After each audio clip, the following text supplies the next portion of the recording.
O que o solo da floresta amazônica tem a ver com os movimentos de pichações de rua, o lixo na represa Guarapiranga, as tradições dos Andes, o desenvolvimento dos bebês, as reflexões através das artes e o café da manhã do seu filho? É simples, tudo faz parte da revista Unesp Ciência deste mês.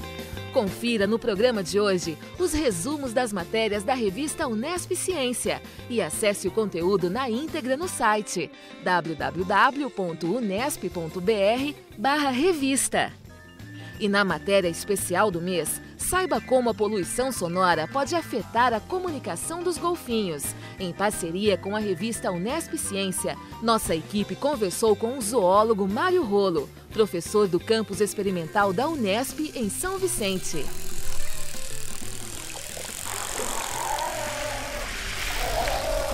Começa agora Unesp Ciência.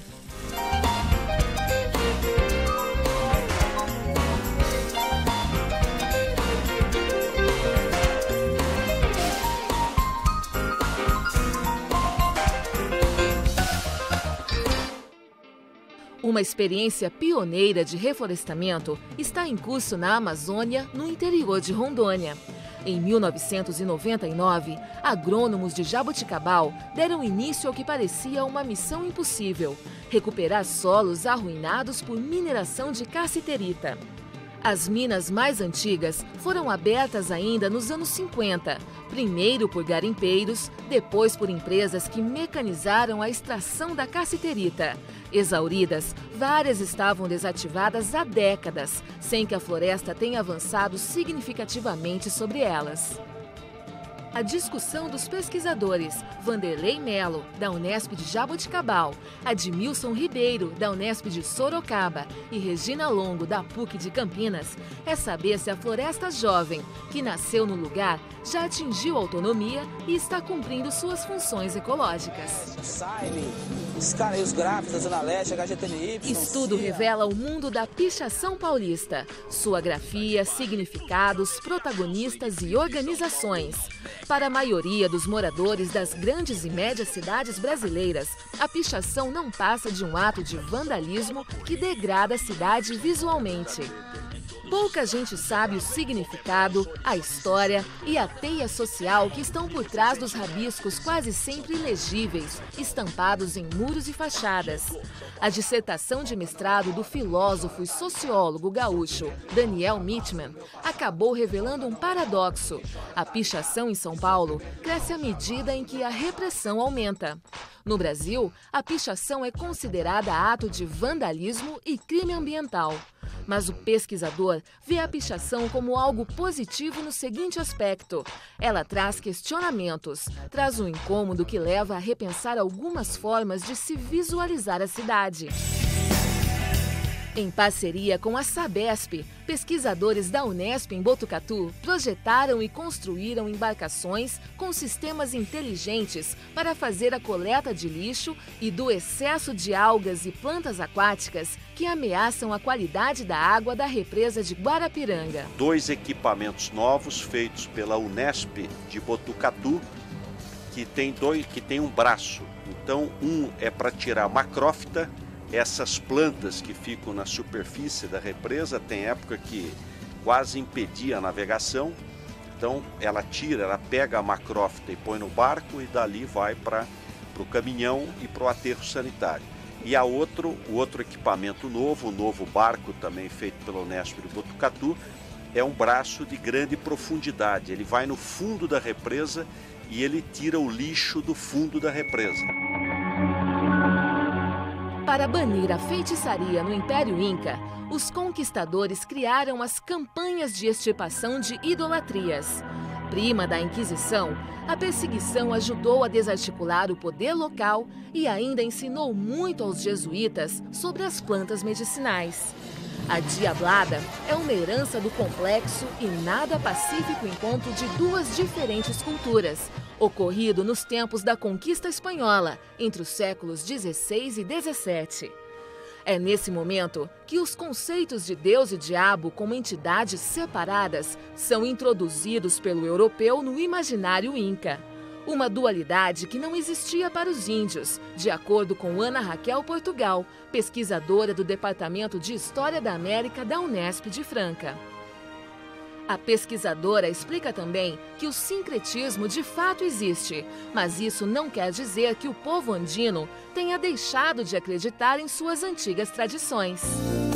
Primeiros laços. Para estudar o desenvolvimento de bebês no primeiro ano de vida, psicólogos do CPA, Centro de Psicologia Aplicada de Bauru, combinam observações, entrevistas, filmagens e esforço permanente. Quem diria? Estudo feito em Presidente Prudente mostra que crianças e jovens que fazem a refeição matutina ganham proteção contra males como diabetes, colesterol alto e problemas cardiovasculares. Encontros e ressonâncias.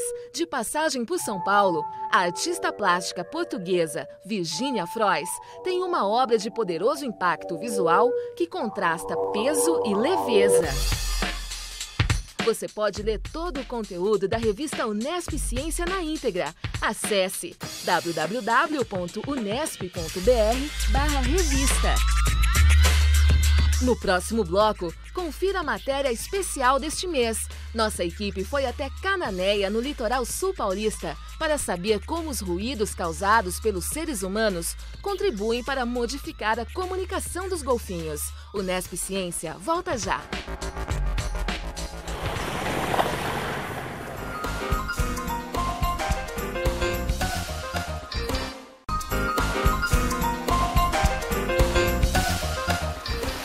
Um lugar chamado Cananéia.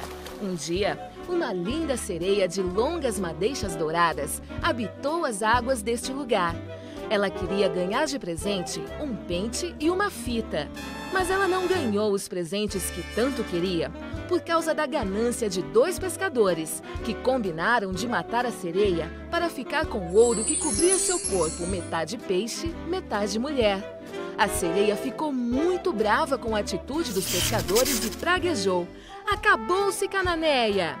Hoje, segundo o dito popular, Cananéia não se desenvolveu muito economicamente por conta da maldição da linda jovem de madeixas douradas. Porém, mal sabia a pobre sereia que esta praga faria de Cananéia um patrimônio natural da humanidade.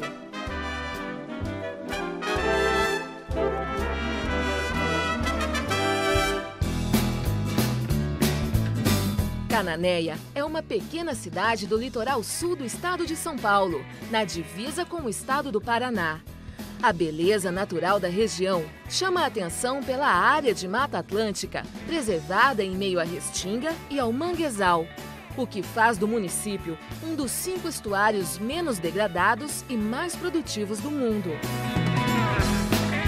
Entre as principais atrações de Cananéia está o passeio para ilhas próximas, como a Ilha do Cardoso, onde é possível ver golfinhos em seu ambiente natural. E as equipes da revista Unesp Ciência e da TV Unesp foram até lá conhecer de perto a relação entre os golfinhos e o lugar onde vivem.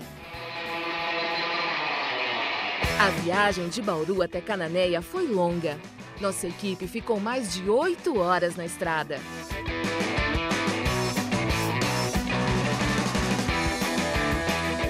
No dia seguinte, começamos as gravações. Com o tempo bastante nublado, frio e chuvoso, o jeito era torcer para que saísse pelo menos um pouquinho de sol.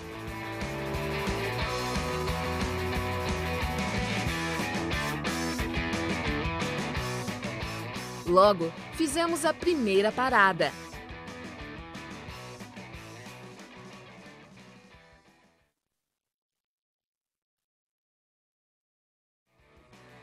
Era a hora das alunas do professor Mário Rolo, que avistaram um grupo de golfinhos coletarem dados da água.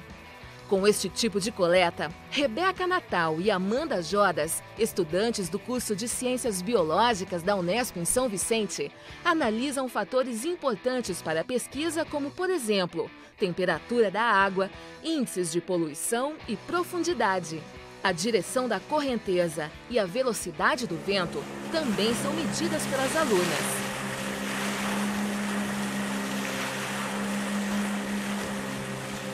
Em um momento do percurso, o sol apareceu de forma tímida e animou nossa equipe de TV. Olha o sol, ó, agora sim, mano. Cadê meu rebatedor, cara? Mas ele foi embora rapidinho. Após coletar amostras de água, são feitas gravações de som. As alunas utilizam um hidrofone, ou seja, um microfone fabricado para funcionar debaixo d'água, com qualidade profissional e adequada para os resultados da pesquisa. Com as gravações de som, é possível analisar os ruídos feitos pelos seres humanos que interferem diretamente no ambiente dos animais marinhos. Os mais evidentes são os motores de barcos. Estes barulhos interferem na comunicação dos golfinhos, que são extremamente dependentes da socialização para sobreviver. É através da comunicação que eles conseguem se expressar, se alimentar, se reproduzir, mostrar se estão bravos, interagir com filhotes, chamar outros golfinhos e se orientar no espaço onde vivem. Pois com as águas turvas, o que compromete a visibilidade, a audição e a vocalização dos golfinhos são essenciais para a sobrevivência.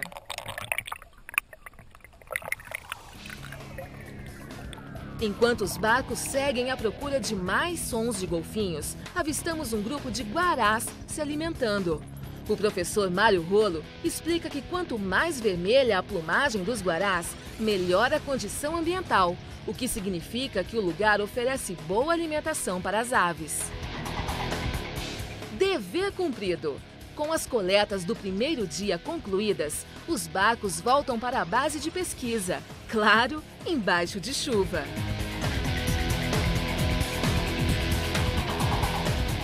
À tarde, o professor Mário Rolo e suas alunas iniciam a análise do material coletado. Ao interpretar os gráficos de onda, é possível diferenciar sons biológicos, naturais daquele habitat, sons produzidos pelo homem e como os golfinhos reagem a estes barulhos. Mais um dia de gravação. Com o mar mais tranquilo e um pouco de sol, as equipes seguiram de barco para o canal do Trapandé, que fica entre a Ilha do Cardoso, Ilha Comprida e Cananéia. O mar estava para golfinho. Eles pareciam brincar com a gente. Assim, fomos atraídos até a praia do Pereirinha, na Ilha do Cardoso.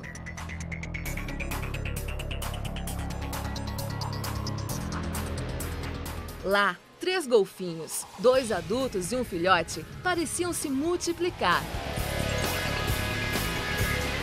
Eles chegavam perto e logo em seguida saíam correndo.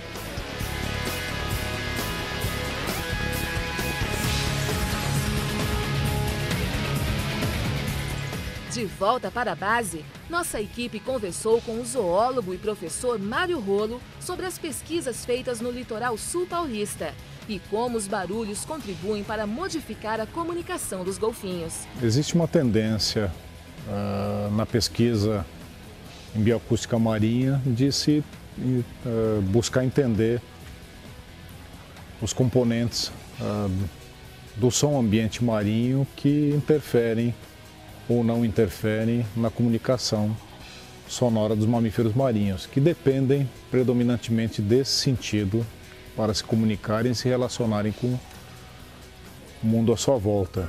Unesp Ciência volta já!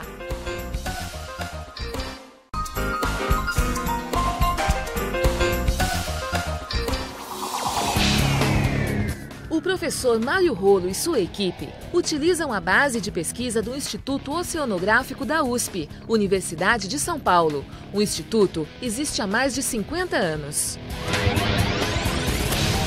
O estado de São Paulo ele possui uma estrutura particularmente privilegiada no que diz respeito a suporte à pesquisa. E é caracterizado por 3 bases de pesquisa multitransdisciplinares. 2 dessas bases pertencem ao Instituto Oceanográfico da USP e o outro centro é o Centro de Biologia Marinha, também da Universidade de São Paulo, que fica em São Sebastião. Essas bases elas têm uma localização estratégica, localizam-se no sul, no centro-norte e no norte do estado. propiciando, portanto, uma cobertura bastante extensa do nosso litoral. Existe uma tendência na pesquisa em bioacústica marinha de se buscar entender os componentes do som ambiente marinho que interferem ou não interferem na comunicação sonora dos mamíferos marinhos, que dependem predominantemente desse sentido para se comunicarem e se relacionarem com o mundo à sua volta. Contudo, a maior expressão de trabalhos publicados vem dos países do hemisfério norte, primariamente Estados Unidos, alguns países europeus, Japão e Austrália, já no hemisfério sul. No Brasil, ainda não há um acompanhamento dessa tendência. Consequentemente, a proposta dessas iniciativas de trabalho é acompanhar o fluxo de pesquisa que já é bem estabelecido no exterior e trazer um pouco de contribuição das nossas espécies, dos nossos ambientes, para o conhecimento que existe sobre os impactos do ruído ambiente com uma contribuição humana significativa sobre a comunicação acústica de golfinhos. Com o objetivo de se destacarem em relação ao barulho, os golfinhos, também chamados de cetáceos, modificam suas vocalizações. Assim, elas ficam mais potentes e mudam a frequência em que são emitidas. Porém, o professor Mário acredita que estas mudanças fazem com que os golfinhos de Cananéia gastem mais energia para se comunicarem. Existem diferentes fontes de som do ponto de vista biológico. Duas são mais significativas em ambientes estuarinos como esse em que nos encontramos em Cananéia. O primeiro deles e mais relevante na maior parte dos ambientes é proporcionado pelo camarão-pistola, que é uma espécie de camarão de pequeno porte que em quantidades muito grandes produz um som que se torna absolutamente ensurdecedor. Ele domina todo o ambiente sonoro nessas regiões estuarinas. E o segundo componente é proporcionado por ouriços, cujo aparato associado à raspagem e obtenção de alimento, que é a lanterna de Aristóteles, produz em constante atritamento um ruído também bastante característico. Então esses componentes eles são complementados pelos sons produzidos por algumas espécies de peixes, que produzem sons associados a diferentes elementos comportamentais, ligados à reprodução, a um componente de manifestação agressiva, e daí nós podemos acrescentar os sons produzidos pelas diferentes espécies de golfinhos e baleias. Então, essas espécies são as espécies mais importantes do ponto de vista da produção de som biológico. Os golfinhos, eles têm esses sons das outras espécies como referenciais, e isso não os perturba. O elemento perturbador é o produzido pela espécie humana quando introduz sons decorrentes de diferentes atividades no ambiente marinho. O mascaramento ele acontece de duas maneiras. Quando os sons produzidos pelos animais com o intuito de se comunicarem e de obterem informação sobre todo tipo de referencial externo é encoberto por sons produzidos por atividades humanas. Então esse mascaramento ocorre nas características de amplitude, ou seja, da intensidade do som, se alto ou se baixo, e nas características de frequência, que nós ligamos ao conceito de grave e agudo.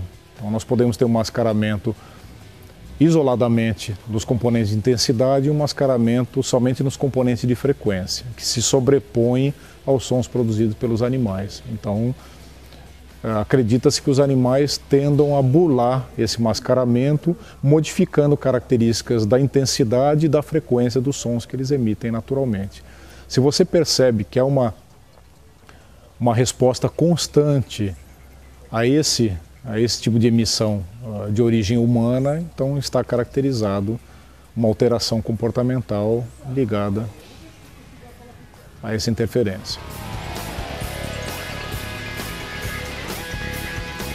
Nós já passamos um semestre com amostras sendo coletadas mensalmente em 2 áreas distintas do litoral do estado de São Paulo. Em Cananéia, no extremo sul, e Ubatuba, no extremo norte.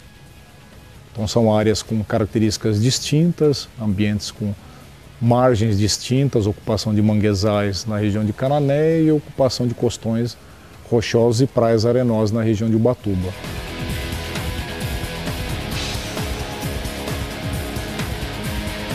Um dos projetos, ele lida com a caracterização do ruído ambiente marinho sem um componente antropogênico claramente estabelecido. E nesse caso, o nosso elemento de referência é qualquer embarcação que passe próximo ao local onde os golfinhos são vistos.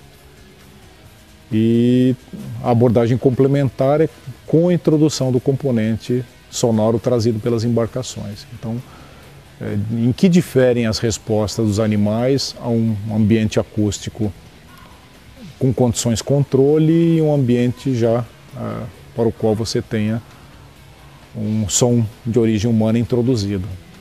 De que maneira os animais respondem? A pesquisa pioneira do professor Mário é fundamental para um futuro bem próximo. Então, se você pensava que a poluição da água estava associada apenas a agentes químicos, agora sabe que a poluição sonora no fundo do mar também gera impactos na natureza. O Unesp Ciência deste mês fica por aqui. Até a próxima!